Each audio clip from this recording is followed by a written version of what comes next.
안녕하세요. 오만사입니다. 사람들은 왜 내가 가진 것보다 가지지 못한 것에 더 관심이 많을까요? 내가 만일 다른 사람들보다 더 많이 가진 자였다면 그러진 않았을까요? 저는 37의 한의사입니다. 작고 조용한 한의원을 열고 일주일에 3번 환자를 봅니다. 내원하는 환자 수가 그리 많지 않기 때문입니다. 많지 않은 진료일, 크지 않은 공간이지만 제겐 소중한 저의 일터입니다. 그날도 여느 때와 마찬가지로 오전 진료에 여념이 없었어요. 다들 그러더군요. 돈스러우시는 어르신네들을 왜 그냥 보내냐고요. 무조건 한약을 지어주어야 돈이 되는 것이 아니냐고 말입니다. 하지만 저는 양심에 걸리는 그런 진료는 해서는 안 된다고 생각을 했습니다. 굳이 비싼 한약을 조제해주지 않아도 되는 사람들에게 내가 돈을 더 벌기 위해서 한약을 권한다는 것은 안 된다고 생각했어요. 돈도 안 되는 침을 맞으러 오신 어르신들이 대부분이었어도 저는 정성껏 그분들을 진료하고 있었어요. 그 어르신네들의 주머니 사정도 뻔한데 오신 분들한테 비싼 한약을 드셔야 한다고 하면 한의원에 편히 오시지 못하실 겁니다. 오시는 할머니와 할아버지는 저를 키워주신 외할아버지와 외할머니 같습니다. 지금은 외할아버지가 돌아가시고 제게는 외할머니만 계십니다. 외할머니는 한 번씩 제 한의원에 나오셔서 오시는 할머님들과 할아버지들과 이런저런 담소를 나누시곤 합니다. 그날은 외할머니가 이른 오전이라서 나오시지 않았어요. 점심을 드시고 난 뒤에 오후에 한 번씩 제 한의원에 오시곤 하셨었죠. 그날도 비가 내리는 날이었어요. 그래서 그런지 다른 날보다 내원하는 사람들이 적었습니다. 그런데 한 아주머니가 한의원에 들어오시더니 다짜고짜로 상담 간호사에게 그랬다네요. 여기에 원장님이 몇 사람이에요? 네, 2분이신데요. 원장이 2사람이나 있어요? 네, 처음 오셨어요? 그래요. 내가 사실은 원장님을 만나러 왔으니까 잠깐 만나자고 해요. 네? 진료받으시러 오신 거 아니세요? 진료는 무슨? 손님도 없구만. 잠깐 보자고 해요. 죄송하지만 지금 진료 중이라서요. 혹시 원장 선생님과 약속하시고 오셨어요? 아니요. 동준이 엄마가 왔다고 하면 알 거니까 그렇게 전해요. 네, 알겠어요. 잠깐만 기다려주세요. 원장 선생님께 전해드릴게요. 그러자 한의원 내부를 휑하니 둘러보면서 그러더랍니다. 세상에, 멀쩡하게 한의원을 차려놓으면 뭐해? 이렇게 사람들이 없어서 폐원하는 거 아니야? 그러면서 어디론가 전화를 하더니 큰 소리로 그러더래요. 왜 아직도 안 와? 난 벌써 도착했는데. 응, 다 왔어? 빨리 와. 한 10분을 기다렸나. 또 진료 접수받는 상담 간호사에게 와서 그러더랍니다. 원장님한테 전했어요? 왜 아직도 안 나와요? 진료 중이라서요. 진료가 끝나야 나오십니다. 아니, 무슨 놈의 진료를 이렇게 오랫동안 해요? 그래서 돈이 되겠어요? 어이가 없네. 목소리가 어찌나 크던지 간호사가 그런 그 아주머니를 향해서 진료를 받고 있는 환자분들이 있으니 조용히 하라고 정중히 부탁을 했습니다. 그랬더니 더 한층 더 크게 말했어요. 제가 진료실에 있는데 그 소리가 들릴 정도였으니까요. 제가 진료를 다 끝마치고 나와서 그랬어요. 동준 씨 어머니라고요? 그래요. 내 아들이 어떤 아가씨랑 만나나 궁금해서 찾아온 거예요. 안녕하세요. 사실 어깨도 아프기도 하고 겸사겸사해서 온 거예요. 아, 네. 처음 뵙겠습니다. 그러면 진료실로 들어오시겠어요? 라고 하며 진료실 안내를 했어요. 진료실로 들어오자마자 두리번거리며 이곳저곳을 훑어대더군요. 어깨는 언제부터 아프셨어요? 내가 의사로서 묻는 질문에는 아랑곳도 하지 않고 무턱대고 그러더라고요. 일주일 내내 진료를 해도 될까 말까 할 텐데 왜 일주일에 3일만 진료를 해요? 실은 진료를 받으러 오시는 분들이 예전만큼 많지가 않아서요. 그래서 다른 원장 선생님과 나눠서 진료를 하고 있어요. 오늘도 그렇게 많은 환자가 오는 것도 아닌데 병원 유지가 되겠어요? 내가 듣기로는 한약을 조제를 해줘야 돈이 남는다고 하던데 왜 맨날 침만 놓고 있으니? 이러다가 폐원하는 거 아닌가 모르겠네요. 초면에 별 걱정을 다 하더군요. 딱 보아하니 이런저런 것들을 눈여겨볼 생각으로 오신 모양이었습니다. 실례를 범하더라도 결혼을 약속한 남친의 어머니였으니 그냥 아무 말도 하지 않고 있었어요. 그랬더니 그러더군요. 성격도 별로 싹싹한 편은 아닌 것 같네요. 그렇게 해서 어떻게 환자들을 끌어모을 수 있겠어요? 우리 동준이가 하도 아가씨 얘기를 많이 하길래 잔뜩 기대를 했었는데 생각보다 실망이네요. 그러면서 동준 씨 어머니는 내 한의원을 대충 훑어보더니 그랬습니다. 이게 병원이야? 일주일에 겨우 3번 진료나 하고 이걸로 우리 아들 먹여 살릴 수 있어? 어처구니가 없었어요. 내가 왜 동준 씨 어머니 아들을 먹여 살려야 되는 거죠? 기가 막히더라고요. 그랬더니 또 그랬습니다. 부모가 없다는 것, 돈이 많지 않다는 것, 화려하지 않다는 것, 일을 적게 한다는 것, 크지 않은 병원이라는 것이 마음에 안 든다고 했습니다. 아가씨도 나를 보자마자 느꼈겠지만 난 사실 내 아들과 아가씨가 어울리지 않는다고 생각해요. 그리고 부모님도 안 계시고 가정교육도 제대로 못 받았을 것 아니에요? 나는 생전에 그런 며느리는 생각을 해본 적이 없으니까 일찌감치 내 아들과의 결혼은 꿈도 꾸지 않았으면 해요. 그 말 하려고 온 거니까 그리 알아요. 불쑥 찾아와서 거두절미하고 단도직입적으로 말을 막 하셨습니다. 첫 대면은 참 불쾌했습니다. 그래서 제가 그랬어요. 일부러 이렇게 어려운 걸음을 하시지 않아도 되는데요. 동준 씨한테 충분히 전달을 해주시면 제가 잘 알아들었을 겁니다. 말 한 번 잘하네. 그렇게만 있지만 말고 이왕 왔으니까 나도 침 하나 놔줘요. 내가 거북목에다 뒷목도 아프고 머리가 무거워요. 그래서 제가 그랬습니다. 언제부터 그러셨어요? 진맥부터 해볼게요. 상당히 오래되었어요. 저녁에도 잠도 잘 안 와요. 그래서 제가 그랬습니다. 동준 씨 어머니 여기에 누워보세요. 제가 가르쳐드릴 스트레칭을 하시면 좋아지실 거예요. 이렇게 보시고 그래도 안 좋으시다면 그때 다시 오시면 됩니다. 정말이에요? 누가 보면 돌팔이 의사인 줄 알겠네요. 이렇게 진료를 해서 어떻게 돈을 벌겠어요? 병원에 가면 의사들은 하나같이 무서운 소리들만 하던데 아가씨는 스트레칭만 하라니? 그 말 맞는 거예요? 네, 맞아요. 자세 교정만 집에서 간단하게 해주면 병원에 안 오셔도 됩니다. 동준 씨 어머니는 내 찌꺼기가 막혀서 그러는 거예요. 제가 머리 뒤쪽을 마사지를 해드릴 테니까 집에 가셔서 수시로 하시면 괜찮아질 거예요. 제가 동준 씨 어머니의 벌럭 튀어나온 뒷머리와 목줄기를 내려오면서 마사지를 해주자 아프다고 죽는 소리를 다 했습니다. 벽을 대고 하루 여러 번씩 어깨를 펴고 서 있는 연습도 해보세요. 그러면 두통도 사라지고 좋아질 거예요. 일부러 침 맞으러 애써서 한의원에 오시지 않으셔도 됩니다. 제가 담담하게 평소 때와 똑같이 진료 상담을 해주고 있었는데도 불구하고 영 못 믿어하는 눈치였어요. 그렇게 말하면 돈이 되겠어요? 그러니까 손님이 없지. 한약을 지어 먹여야 한다고 해야지. 스트레칭을 가르쳐주면 뭐해요? 이렇게 나가다간 문 닫는 건 시간 문제겠네. 자기 아들과 만나지 말라고 하더니 문을 닫든 말든 뭔 상관인지 웃기더라고요. 별 쓰잘데없는 말만 하시더군요. 그래서 제가 그랬습니다. 걱정 마세요. 제가 먹고 살 만큼은 벌고 있습니다. 이젠 돌아가셔도 되겠어요.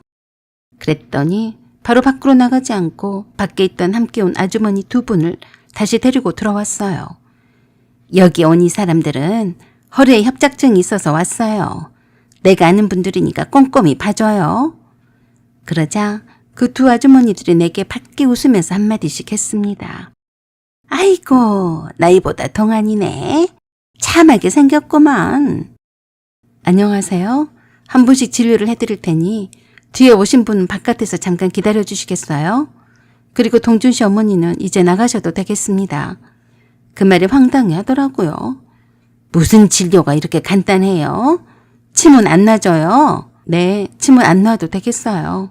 아까 제가 말씀을 드린 대로만 해보시고 그래도 변한 게 없다 싶으시면 그때 다시 오세요. 라고 했더니 동준 씨 어머니가 내게 가까이 다가와서 그러셨습니다. 그러지 말고 침이라도 놔줘요. 왜 이렇게 아가씨가 눈치가 없어? 그래도 우리 동준이가 사귀는 한의사라고 해서 내가 일부러 데리고 온 건데 뭐라도 해줘야지. 침은 놔드릴 수는 있어요. 하지만 치료는 되지 않습니다. 원하시니까 침은 놔드리지만 간단한 스트레칭만으로도 좋은 효과를 볼 수 있어요. 그러자 제게 큰 소리로 그러더라고요. 우린 그딴 거 필요 없어요. 그냥 아프지 않고 낫게만 해주면 돼요. 골치 아프게 무슨 스트레칭을 하란 말이야. 그래서 침을 놔드렸습니다. 그러면서 제가 할 말은 했어요. 제가 침을 놔드리기 싫어서가 아니에요. 심하지 않는 두통이나 척추협착증 같은 증세는 치료법도 중요하지만 민간요법도 참 중요해요. 집에 돌아가셔서 매일 조금씩이라도 제가 가르쳐드린 스트레칭을 꼭 한 번씩 하세요. 그러면 훨씬 수월할 거예요. 그런데도 내 말은 듣지도 않고 자기들끼리 뭐라 속닥거리는데 제게 다 들리더라고요. 이러니까 한의원도 여러 군데 다녀야 해. 한의사라고 다 같은 한의사가 아닌 것 같아. 참 불쾌한 말이었어요. 더 이상 대꾸하기도 싫어서 모른 척 했습니다. 저렇게 몰상식한 분이 동준 씨 어머니라니 실망이더군요. 동준 씨를 만난 지는 꽤 오래되었습니다. 벌써 횟수로는 3년이 돼가는 듯 하네요. 동준 씨를 처음 만났던 그날은 비가 왔었어요. 봄도 아닌데 유난히 눅눅한 오후였는데 그때도 한의원은 환자도 없이 조용했습니다. 예약 환자 한 명이 늦는 바람에 잠깐 눈을 붙였던 참이었어요. 문이 갑자기 열리더니 쏟아지는 비를 피해 허겁지겁 들어선 한 남자가 있었어요. 누가 봐도 예약자는 아닌 것 같았죠. 혹시 지금 진료 가능하신가요? 라고 아주 정중하게 물었습니다. 선생님 침 먹고 가도 될까요? 제가 요즘 허리가 좀 병원에선 물리치료가 별로 효과가 없더라고요. 나중에 알게 됐습니다. 그는 대학병원 내과 전문의였어요. 같은 도시에 있는 큰 병원에서 근무하고 있었고 그 많고 많은 한의원 중에 굳이 이 조용한 동네의 작은 한의원에 계속 오는 건 그냥 치료 때문만은 아니구나 싶더군요. 그리고 어느 날 그가 나에게 아주 천천히 조심스럽게 물었어요. 선생님은 일주일에 3번만 진료하시네요. 혹시 남는 날은 뭘 하세요? 책 읽고 정리하고 가끔은 아무것도 안 해요. 그가 고개를 끄덕이며 말했습니다. 그거 되게 부럽네요. 저는 매일 환자 보다가 저 자신이 환자가 되는 기분이거든요. 의사인 그가 한의사인 나보다 더 저렇게 지쳐 보이리라고는 생각 못했습니다. 나는 그가 겉보기와는 다르게 많이 외롭고 누군가에게 기대고 싶은 사람일지도 모른다고 느꼈습니다. 우리는 그렇게 천천히 가까워졌어요. 거창한 고백도 급작스러운 진전도 없었고 그저 서로의 시간을 조금씩 내어주고 함께하는 시간들이 많아졌습니다. 그러면서 그는 내 가정사도 알게 되었어요. 제겐 부모님이 안 계셨어요. 불행하게도 내가 아주 어렸을 적에 한날 한시에 고속도로에서 교통사고로 돌아가셨습니다. 부모님 얼굴은 사진으로만 봤어요. 단 한 번도 부모님의 따스한 손길을 받아본 적이 없었어요. 하지만 그 이상으로 외할아버지와 외할머니의 사랑 속에서 행복하게 잘 자랐습니다. 외할아버지 외할머니께서 돌아가신 부모님을 대신해서 키워주셨거든요. 특히 외할아버지는 제가 세상에서 가장 존경하는 분이셨습니다. 제게 엄마와 아빠란 존재가 없었어도 외할아버지 외할머니가 계셔서 한 번도 외롭다거나 힘들었던 적이 없었어요. 외할아버지 외할머니가 제게는 부모님과 같은 존재였기 때문이죠. 외할아버지는 4년 전 내가 개혼하던 해에 돌아가셨어요. 그 뒤로 쭉 외할머니와 함께 살고 있었어요.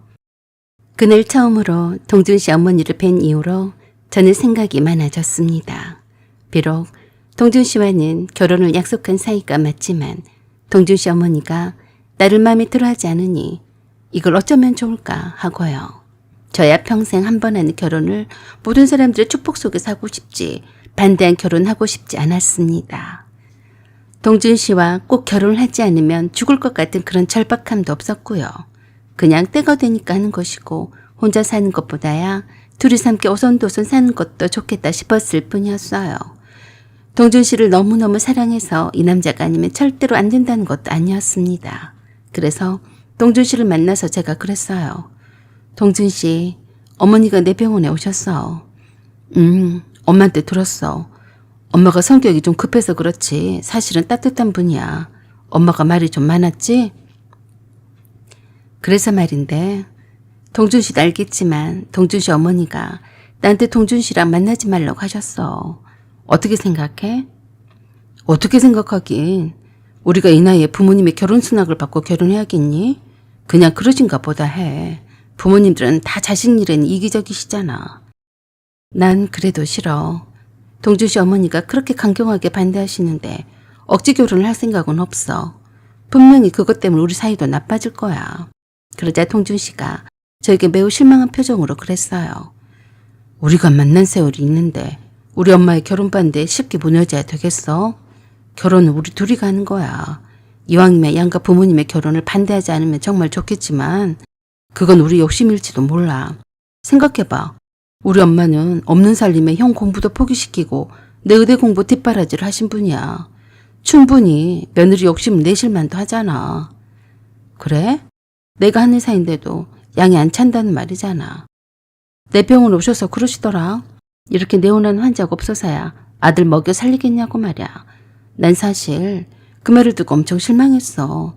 이런 상태로 우리가 결혼을 강행을 한다면 아마도 맨날 동주 씨 어머니 때문에 하루도 편할 날이 없을 것 같은데 안 그래?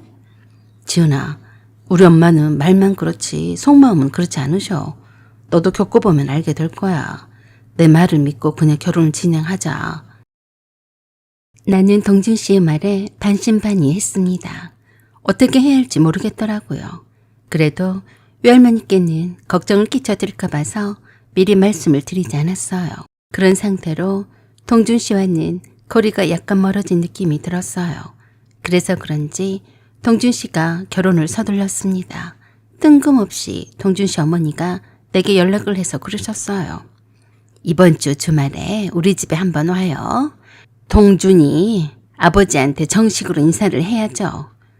그래서 동준 씨네 집에 인사를 드리러 갔습니다.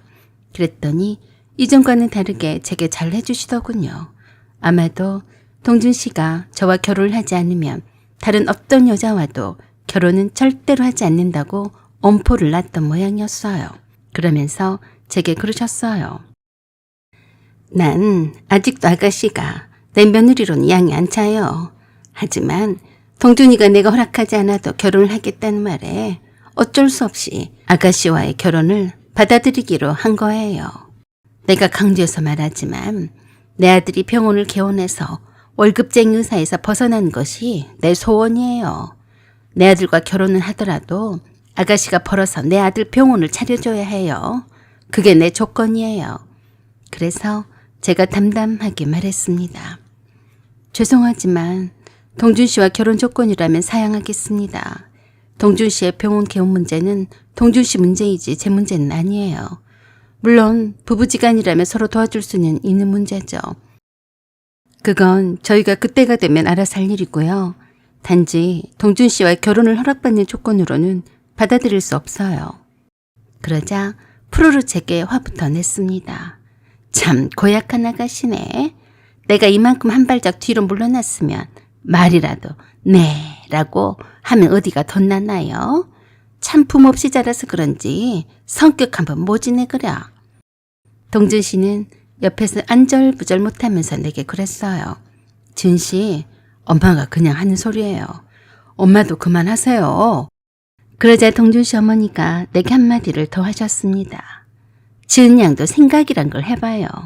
바깥에 나가면 내 아들을 사위를 삼고 싶어서 줄을 섰어요. 기본이 병원을 차려준다고 했어요. 그것뿐인 줄 알아요? 차가 없다고 하니까 차도 한 대 사준다고 했어요. 아니지, 집도 사준다고 했어요. 내가 가난하게 살다 보니까 그렇게 싸고 오겠다는 며느리를 안 보고 싶겠어요? 그런데 지은 양 뭐가 그렇게도 당당해요? 한의사? 한의사가 밥 먹여줘요? 내 아들 병원 차려줄 수 있냐고요? 곧 있으면 한의원 폐업하겠던데 내가 양이 차겠어요?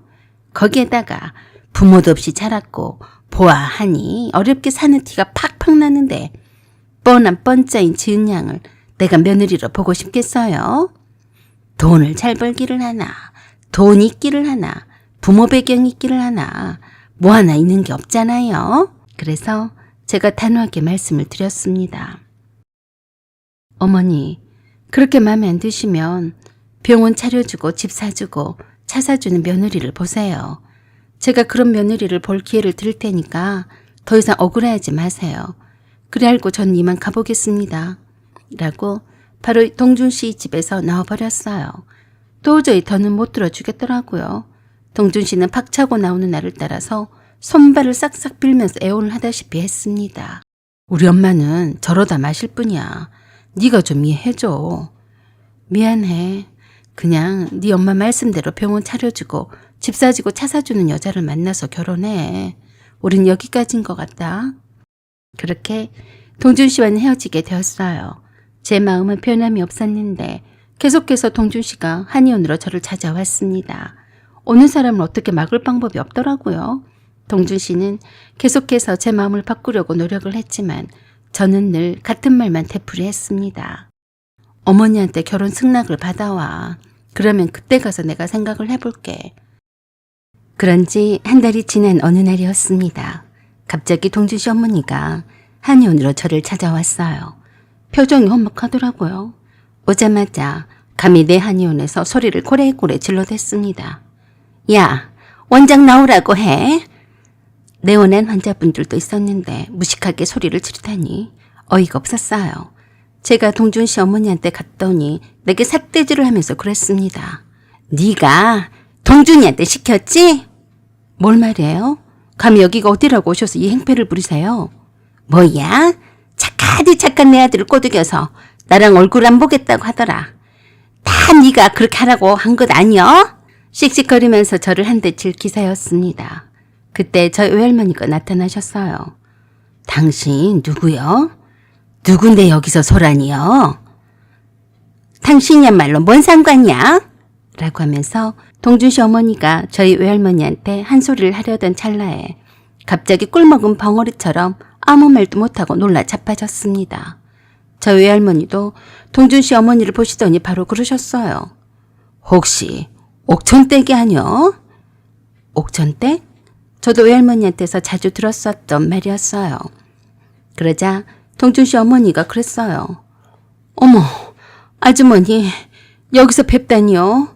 라고 하면서 아까워는 딴판으로 저희 외할머니한테 가서 와락 안기더니 손을 잡고 울고불고 난리가 났습니다. 저도 황당했습니다. 저희 외할머니가 옥천댁이란 말씀을 자주 하셨기 때문에 잘 알고 있었어요. 저희 외할아버지와 외할머니는 저를 공부를 위해서 시골에서 올라오셨는데 시골에 있는 집들은 그냥 두고 오셨어요. 그 시골집에 살던 사람을 옥천댁이라고 불렀습니다. 저는 자라오면서 한 번도 본 적은 없었지만 저희 외할아버지 외할머니가 도움을 많이 줬던 사람인 것만 알고 있었어요. 그 시골집에서 거의 10년 가까이 살다가 이사를 간 후로 연락이 끊겼던 겁니다. 길바닥에서 자리 펴고 사는 노숙자 신세였다고 했습니다. 지금 생각해보면 동준 씨 어머니가 그렇게 비참한 생활에 내몰렸던 건 본인의 탓만은 아니었습니다. 그때 상황을 정확히 알면 누구든 안타깝지 않을 수 없을 겁니다. 동준 씨 아버지는 집안의 외동아들이었고 꽤 이름 있는 대학의 법대까지 나왔습니다. 워낙 총명했던지라 집안에서는 당연히 동준 씨 아버지가 사법고시 합격해서 성공할 거라고 믿었어요. 동준 씨 어머니도 그런 기대와 희망을 안고 결혼을 결심했던 걸로 압니다. 하지만 인생이 늘 뜻대로 되는 건 아니었대요. 사법고시는 생각보다 훨씬 냉정했습니다. 몇 년을 매달려도 번번이 낙방했습니다. 문제는 그 실패를 인정하지 않고 계속 부모에게 생활비를 의존한 채 아무 일도 하지 않았다는 겁니다. 나이만 들어갈 뿐 현실을 직시하려는 노력은 보이지 않았습니다. 결국 그 아버지, 그러니까 동준 씨 할아버지가 결단을 내렸습니다. 더는 못 봐주겠다. 나가서 네 식구들끼리 살아봐라. 그렇게 그들은 집에서 사실상 쫓겨났습니다. 그 후가 더 참담했습니다. 동준 씨 아버지는 나가서도 뭔가 해보려는 시도조차 하지 않았고 그나마 남아있던 돈도 사기를 당해서 다 잃고 말았습니다. 수입은 없는데 아이는 생기고 하루하루가 벼랑 끝이었죠. 그 모든 상황을 견뎌했던 사람은 바로 동준 씨 어머니였습니다. 친정에도 손을 벌릴 수 없었던 그 시절 그녀는 정말 갈 데가 없었습니다. 그래서 시골에 다 쓰러져가는 빈집에 노숙을 하다시피 하며 거지 같은 생활을 했다고 했어요. 그걸 알게 된 분이 바로 저희 할머니셨습니다. 아무 연고도 없는 그분을 그냥 안쓰럽다고 지나치지 않으셨습니다. 마침 외할아버지와 외할머니는 도시로 이사를 갈 참이어서 시골집이 비어 있었어요. 그래서 그 시골집에 들어와 살라고 했던 겁니다. 외할아버지 외할머니가 농사를 짓던 논밭도 무상으로 임대를 해주셨고요. 아이 안고 길바닥에서 무슨 고생이냐. 와서 살아. 그렇게 집을 내어주시고 먹을 식량도 남겨주셨어요. 할머니는 그런 분이셨습니다. 누구를 돕겠다고 나서는 분은 아니었지만 막상 눈앞에 어려운 사람이 보이면 그냥 지나치지 못하셨죠. 동준 씨 어머니가 다시 숨을 쉴 수 있었던 것도 그 작은 공간에서였습니다. 아이를 키우고 스스로를 추슬러가며 다시 살아갈 힘을 찾았다고 들었습니다. 그때서야 동준 씨 어머니가 제게 고개를 숙이며 진심으로 사과를 했습니다. 정말 미안하고 부끄럽다. 너에게 못할 짓을 했어. 용서를 해다오. 그래서 제가 말했어요. 네, 그러시다면 다시는 여기 오시지 마세요. 저는 동준 씨와 결혼은 안 합니다. 그리고 아실런지는 모르겠지만 저희 외할아버지는 땅 부자이셨어요. 제가 외할아버지 덕분에 어렸을 때부터 유복하게 자랐고요. 이 건물도 외할아버지가 제게 주신 거예요. 동준 씨 어머니가 아신 것처럼 제가 그렇게 가진 것도 하나도 없는 그런 인간이 아니에요. 어머니가 저를 제대로 알아보지도 못하고 대충만 보고 결혼을 반대를 하셨네요. 제 건물에서 병원을 개원을 한 것쯤은 저한테는 일도 아니었는데 말이죠. 그러자 자기가 죽일 년이라면서 외할머니 앞에서 몇 번이고 머리를 조아리며 자기 반성을 한없이 해댔습니다. 저는 제 할 말은 다 했으니 돌아가 달라고 정중하게 말했어요. 그 뒤로 외할머니한테 선물 공세를 수도 없이 해왔습니다. 외할머니도 그간의 과정을 다 듣고 나서는 동준 씨 어머니에게 따끔하게 말해주었습니다. 다시는 내 손녀딸을 찾아오지 말게. 자네 아들과는 인연이 아니야. 그렇게 해서 동준 씨와는 영영 헤어졌어요. 동준 씨는 동준 씨 어머니를 원망하면서 서로 연을 끊고 산다고 들었습니다. 동준 씨 어머니가 그렇게 내가 부모 없이 자랐다고 무시를 하고 무식하게만 하지 않았어도 내가 왜 결혼을 약속한 사이였던 동준 씨와 파혼을 했겠어요. 그렇게 쉽게 남에게 자기 치부를 드러냈다니 차라리 저에겐 다행한 일이 아니겠어요? 저는 그렇게 생각하기로 했습니다. 사연은 여기까지입니다. 구독과 좋아요, 알림 설정 부탁드려요. 감사합니다.